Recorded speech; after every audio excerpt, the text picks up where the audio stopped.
بسم اللہ الرحمن الرحیم۔ محترم ناظرین السلام علیکم۔ آج معروف شاعر رئیس امروہی کی برسی ہے۔ سید محمد مہدی المعروف رئیس امروہی بر صغیر کے بلند پایہ شاعر، ممتاز صحافی اور ماہر رموز علم تھے۔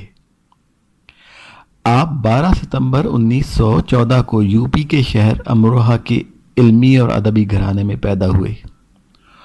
1936 میں صحافت سے وابستہ ہوئے۔ ابتدا میں امروہہ کے اخبارات، قرطاس اور مخبر عالم کی ادارت فرمائی۔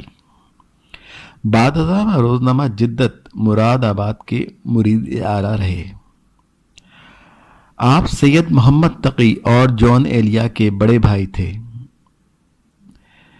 تقسیم ہند کے بعد 19 اکتوبر سن 1947 کو ہجرت کر کے کراچی آ گئے اور روزنامہ جنگ سے منسلک ہونے کے بعد یہاں یعنی کراچی میں مستقل سکونت اختیار فرمائی۔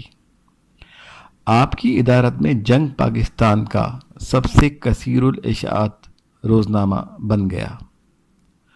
صحافی کالم کے علاوہ آپ کے قصائد، نوحے، مثنویاں اردو ادب کا بیش بہا خزانہ ہیں۔ نثر میں آپ نے نفسیات و فلسفہ روحانیت کو موضوع بنایا۔ مختصراً 22 ستمبر سن 1988 کو سپہر 4 بجے آپ ایک خارجی محمد جمیل نامی جنونی دہشت گرد کی گولی کا نشانہ بنے اور اس دہان سے رحلت فرمائی۔ انا للہ و انا الیہ راجعون۔ اللہم صلی علی محمد و آل محمد وعجل فرجہم ولعن اعدائہم۔